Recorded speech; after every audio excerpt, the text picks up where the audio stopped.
ომი, რომელიც არ კლავს სამხედრო თამაში აირსოფტი, რომელსაც მსოფლიოს მასშტაბით რამდენიმე 10 მილიონი ადამიანი თამაშობს, საქართველოში უკვე წლებია პოპულარობას არ კარგავს.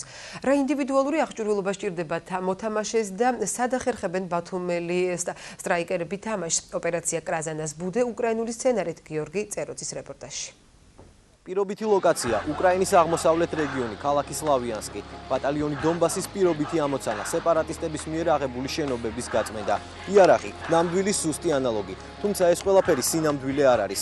ეს სამხედრო თამაში აირსოფტია.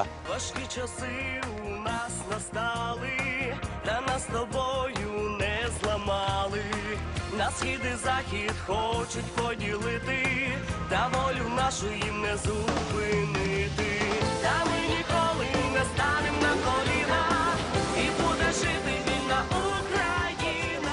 ოპერაცია კრაზანას ბუდე თითქმის 3 საათს გაგრძელდა. დანაკარგების მიუხედავად შემტევმა ჯგუფმა პირობითი მოწინააღმდეგე გაანადგურა. შემოვიდა ჩვენთან ოპერატიული ინფორმაცია, რის საფუძველზეც გავიგეთ, რომ ერთ-ერთ გორაზე ტერორისტები იყვნენ დაკავებული, რა ჰქონდათ დაკავებული ტერიტორია და ჩვენი ინფორმაციით ჰქონდათ სარაკეტო დანადგარები, რომლითაც აპირებდნენ თვითონ ქალაქის დაბომბვას.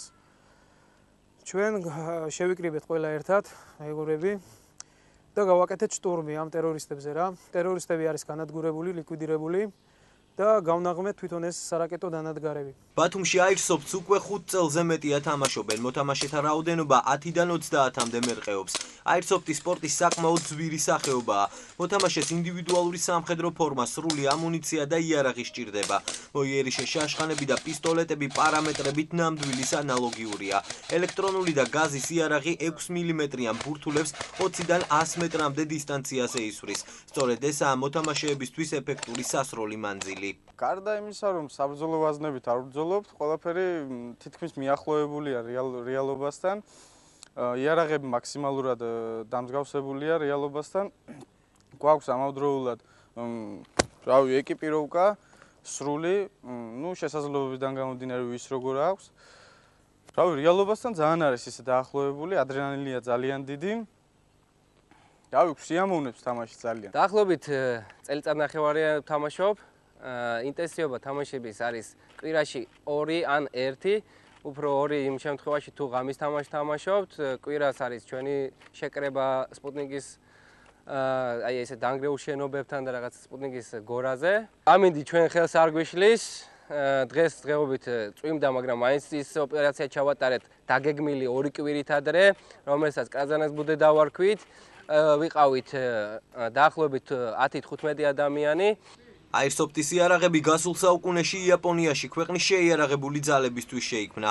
მეორე მსოფლიო ომში კაპიტულირებული იაპონიას მილიტარიზაცია აეკრძალა. იმისთვის, რომ პირადი შემადგენლობა არ მოდუნებულიყო და საბრძოლო ჟინი არ დაეკარგა, მეცნიერებმა აირსოფტის იარაღი შექმნეს. მოგვიანებით აირსოფტგანი ბევრმა ქვეყანამ შეიძინა საკუთარი სამხედროების გასაწვრთნელად. ამ მეთოდით დღემდე ემზადება რამდენიმე ქვეყნის სპეციალური დანიშნულების ძალები ოთახის წმენდის, ეგრეთ წოდებული CQB-ის დროს. ისეთი სიტუაციები იქნება, რომ მეგობარი დაცავ, არ უღალატო, შენი საგუშაგო არ დატოვო, იდგე ბოლომდე. კი? სწავლობ, ყველაფერს სწავლობ. რაც გამოგადგება სამომავლოდ, თუ ღმერთმა დაგვიფაროს, რაიმე მოხდება ისეთი. აირსოფტი დღემდე ყველაზე პოპულარული სამხედრო თამაშია. მას ამ დროისთვის მსოფლიოში თითქმის 300 მილიონი ადამიანი თამაშობს. როგორც მოთამაშეები ამბობენ, აირსოფტი მოკლე დისტანციაზე ნამდვილი ომის ანალოგია. ერთი განსხვავებით, ის არ კლავს.